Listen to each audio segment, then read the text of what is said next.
मौका दूंगा, आपको मौका दूंगा। इसका मतलब ट्राइबल आर्मी चीफ होते थे, फिर ट्राइबल सर। अरे भाई वो आदिवासी था और इसीलिए उसका अंगूठा काट लिया गया। ट्राइबल है आप तो आर्मी चीफ होते थे, जातिवाद था।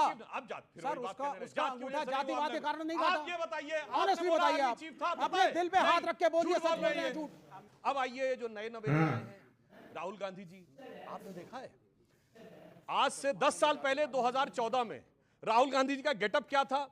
बिल्कुल बढ़िया वाला, बढ़िया बबुआ टाइप बने हुए थे। और उसके बाद क्या करते थे? हिंदी में अच्छा। शपथ ली थी 2014 में ईश्वर के नाम की, जाके चेक कर लीजिए। उसके बाद 2019 आया, उन्होंने कहा उससे काम नहीं बन रहा तो फिर क्या करें? 2019 के चुनाव में कुर्ते उड़ते के ऊपर जनेऊ पहनो, तिलक लगाओ, फिर पुष्कर से निकलते हुए राजस्थान में अपनी जाति नहीं गोत्र भी बताओ। आज तक आप लोगों को नेताओं की जाति पता होगी, उपजाति और गोत्र नहीं पता होगा। ठीक है, कॉन्फ्रेंस में बताया गया हो ऐसा नहीं पता होगा। अब आइए उसके बाद लगा अब इससे काम नहीं चल रहा है, कहीं कुर्ता उड़ता जनेऊ छोड़ो, अब हाफ शर्ट पहन लो, काल मार्क्स की तरह दाढ़ी बढ़ा लो और उसके बाद कहना शुरू करो। आप देखिए 2024 में अब ईश्वर के नाम की शपथ नहीं है हिंदी, अब अंग्रेजी में शपथ है, वो भी swear in the name of God नहीं है, किसके? अब सॉलेमनली अफर्म है। इतना बदलता आदमी आपने कोई नहीं बताओ। देखा होगा, और क्यों बदले ये भी मैं बता रहा हूं। आप जाके और विवेक जी को तो उसका समर्थन करना चाहिए। रशिया की स्पुतनिक मैगजीन ने लिखा है, वो भी भारत के चुनाव के परिणाम आने से पहले, कि एक यूरोपियन थिंक टैंक है हेनरी लुसी फाउंडेशन, उसके मिस्टर क्रिस्टोफर जेफरलेट ने 2021 में थ्योरी दी है कि इंडिया में कास्ट सेंसस को आगे बढ़ाना है, अच्छा, मेजॉरिटेरिज्म को खत्म करने के लिए। इसलिए आपने 2021 से पहले सही बात है, कभी कास्ट सेंसस की बात नहीं सुनी होगी। इन लोगों की जानते हैं क्या नीति है? अच्छा। तुमने बांटे आंगन और गली, अच्छा, बांटे मंदिर और गुरुद्वारे, बांटे गली मोहल्ले सारे, आज कटीले तारों से खेत खेत की म्याद बांट दी तुमने, एक वोट की खातिर देश की हर बुनियाद तुमने। बांटी। हाँ, जी सही जी कहा जी, बीजेपी ने। ओके ओके ओके, एक सेकंड। अच्छा अब आपके अनुराग की बारी है, अनुराग ये तो ओपन है कि आपकी पॉलिटिकल पार्टी समाजवादी पार्टी, जैसे बीएसपी मुस्लिम दलित एमडी आपका था, एमवाई मुस्लिम यादव आपका था, तो और आपका है। पॉइंट ये है कि जब योगी आदित्यनाथ कहते हैं बटोंगे तो कटोंगे, तो आप कहते हैं ये विभाजनकारी बयान है। देखिए अभी इन्होंने जात की बात की, आप बताइए जात हमने बनाई है क्या? आदिकाल से जात चली आ रही है ना। अगर आपको जाति पे नहीं विश्वास है तो मैं तो सरकार से कह रहा हूँ एक कानून लाओ, पुलिस वाले हटा दो सब लोग। आप त्रिवेदी अपने नाम हटा दीजिए, हमारा भदौरिया अपने नाम से पदौरिया सबके नाम से सबकी जाति हटवा दीजिए। आप गांव के अंदर में जाइए, अभी भी कुएं पे पानी अच्छा, नहीं पीने दिया जाता है। तो दलित समाज के लोग हैं, उनके साथ क्या अन्याय हुआ है इसका दर्द आपको नहीं, आपके बीच में नहीं बोला, टोकिए मत। ठीक है, इसका दर्द आपको नहीं एहसास है, क्योंकि आपको दर्द इसलिए नहीं होगा क्योंकि आपने कभी ये झेला नहीं है। ये क्या चाहते हैं? हाँ, ये जाति और धर्म में दोनों में बांट, सही है, ये हमें आपको बांट रहे हैं। ये खेत की जो कहते हैं ना कांटे, ये कांटे लगा के हमें हिंदू मुस्लिम सिख ईसाई में बांट के रूल करना चाहते हैं। हम आप होंगे कि नहीं होंगे कुछ पता नहीं, ये हिंदुस्तान रहेगा, बांट के मत जाओ। इस हिंदुस्तान में हमेशा वसुधैव कुटुंबकम बोलो। एक मिनट अब मैं बोलूं, दलितों का रिजर्वेशन इन प्रमोशन किसने खत्म किया यूपी में? मुलायम सिंह की सरकार ने। हजारों दलितों को डिमोट किया मुलायम सिंह की सरकार ने। दलित प्रमोशन का जिस समय संसद में बिल आया समाजवादी पार्टी की सरकार ने। अभी आपने बोला भारत को एकजुट रखना है, भारत को अखंड रखना है, बहुत खूबसूरत बात की, तालियां बजाइए इस बात के लिए।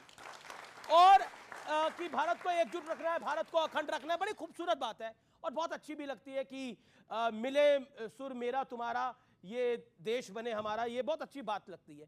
लेकिन इस देश का विभाजन कब हुआ और किस आधार पे हुआ, ये भी इतिहास में गड़ा हुआ है बहुत अच्छे से।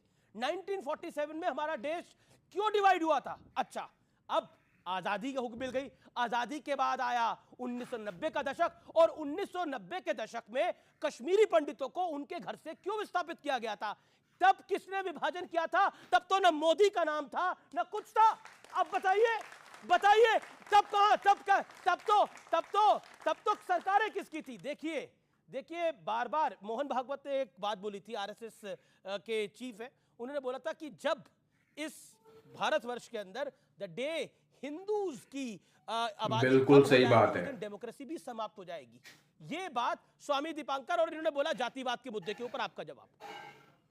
जब योगी आदित्यनाथ ने बोला बटोगे तो कटोगे, क्या जायज है वो? मैं ये कह रहा हूं कि आप बटते भी हो और हर रोज कटते भी हो। आप लोगों को दिखाई और सुनाई दोनों नहीं देता, क्योंकि आप ना तो बोलना चाहते हैं, ना देखना चाहते हैं, ना सुनना चाहते हैं। अब से नहीं कह रहा हूँ, अभी वक्त के नाम पर रशीदी कह रहे हैं कि सड़कों पे आ जाओ। अब वफ के नाम से सुन लीजिए, तमिलनाडु का पूरा एक पटना का भी गांव है। गांव पूरा का पूरा कह रहे हैं ये वफ की जमीन है, और समूचा इस्लाम 1400 साल पहले वजूद में आया। वो गांव 1500 कुछ साल पुराना मंदिर है। 1500 कुछ साल पुराना है, पर वो भी वफ का है। छोड़ दीजिए, बिहार 2-3 दिन पहले की बात है, बिहार का एक गांव बता रहे हैं कि समूचा वफ बोर्ड का है। पटना क्या गोविंदपुर गांव है और वहां पे दावा है हिंदू परिवारों को नोटिस दिया गया है, 30 दिन में जमीन को खाली करने का निर्देश दिया गया है। पटना हाई कोर्ट ने उस नोटिस पे रोक लगाई है। कोर्ट में सबूत पेश करने में सबूत नहीं है, पेश कहां से करेंगे? यानी वक्फ कह रहा है कि पटना का एक पूरा का पूरा गांव हमारा है, तिरुचिरापल्ली तमिलनाडु के अंदर पूरा का पूरा गांव वक्फ का है। कैसे जी? और अब आपके सामने वक्फ एक्ट सड़कों पे आ जाओ, साजिद रशीदी की सड़कों पे आ जाओ। मैं एक बात कहूं, बिल्कुल। और योगी कह रहे हैं कि बटोगे तो कटोगे। मैं सिर्फ इतनी सी बात कहना चाहता हूं, एक बहुसंख्यक समाज को एक अपने आराध्य का मंदिर पाने में 500 साल लग गए। आप सब लोग पढ़े लिखे, आप लोगों ने देखा ही, एक अकेला वक्फ बोर्ड है जो जिस उंगली जहां रख दे वो क्षण भर में जमीन उसकी। साबित आप कीजिए आपकी है या नहीं। मैं ये दावे से कहता हूं, धर्मगुरुओं की, ये दावे से कह रहा हूं। धर्मगुरुओं की क्या? सर सुन लीजिए, मैं बोलता हूँ आपको, इस मुल्क में सदियों से, इंडियन सब कॉन्टिनेंट में हिंदू धर्म, सनातन धर्म जिसको हम कहते हैं। तो friends, thank you very much debate को पूरा देखने के लिए। और अभी तक अगर आपने हमारे चैनल को सब्सक्राइब नहीं किया तो चैनल को सब्सक्राइब कीजिए, वीडियो को लाइक कीजिए। और डिबेट में पार्टिसिपेट कर रहे थे बीजेपी के प्रवक्ता सुधांशु त्रिवेदी, स्वामी दीपांकर जो आजकल जाति की भिक्षा मांग रहे हैं, अनुराग भदौरिया जो सपा के प्रवक्ता हैं, और विवेक श्रीवास्तव जो वामपंथी विचारधारा से आते हैं। बात चल रही थी जातिगत जनगणना, योगी आदित्यनाथ के बयान, कटोगे तो बटोगे। अब बात उठती है तो कि कौन कहाँ तक सही है। देखिए, इस देश में नेताओं को इस बात का पता चल गया है कि जब तक बांटोगे नहीं तो राज नहीं करोगे, उसमें चाहे सत्ता हो या विपक्ष हो, सब अपने अपने एजेंडे पे लगे हुए हैं। बीजेपी की अगर बात करें तो उन पे इल्ज़ाम लगता है कि वो हिंदुओं और मुस्लिमों को बांट रहे हैं। एक इमेजिनरी मुस्लिम दुश्मन को वो दिखाते हैं, हिंदुओं को डर दिखाते हैं कि मुस्लिम आपके दुश्मन हैं, आपको मारेंगे, ये करेंगे, वो करोगे। और फिर सोशल मीडिया पर ऐसी घटनाएं भी वो पोस्ट करते हैं, की जाती हैं। सोशल मीडिया पे ऐसी घटनाएं देखने को मिल जाएंगी जहां पर हिंदू समाज की मॉब लिंचिंग हुई है। अभी एक मुद्दा उठाया गया वक्फ बोर्ड का कि वक्फ जहां पर भी अपनी उंगली रख देगा वहीं पर वक्फ की ज़मीन हो जाएगी। अभी 2 गाँवों का जिक्र इस वीडियो में हुआ। वो तो भला न्यायपालिका ने उस पर रोक लगा दी, और कहीं ना कहीं उनकी बात भी सच है।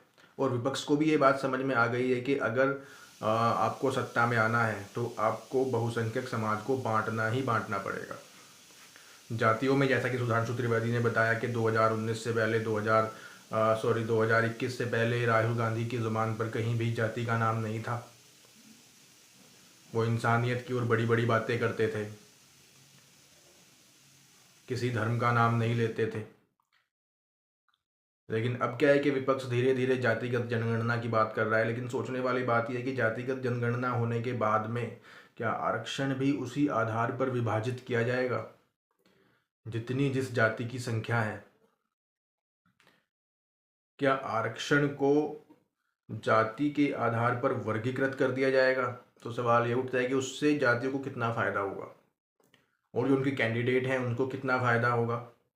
खैर, उनको फ़ायदा हो या ना हो, पर राजनीतिज्ञों को, राजनीतिक पार्टियों को तो फ़ायदा होना निश्चित है। जी हाँ, जातिगत जनगणना हो या ना हो, अगर होती है तो भी राजनीतिज्ञों को फ़ायदा होगा और नहीं होती है तो भी उन्हें फ़ायदा होता है। छोटे छोटे मुद्दों पर लोग सड़कों पर आ जाते हैं। धार्मिक नेता हों या सामाजिक संगठन हो, छोटी छोटी बात पर उन्हें सड़कों पर ले आते हैं। और अगर कमी रहती है तो फिर राजनीतिक पार्टियां इस चीज़ को पूरा कर देती हैं। पूरी तरह से देश को विभाजित किया जा रहा है, वो चाहे धर्म हो, चाहे जाति हो, चाहे सामाजिक स्तर हो। खैर, वीडियो पर आपकी क्या राय है कमेंट बॉक्स में कमेंट ज़रूर कीजिएगा। Thank you.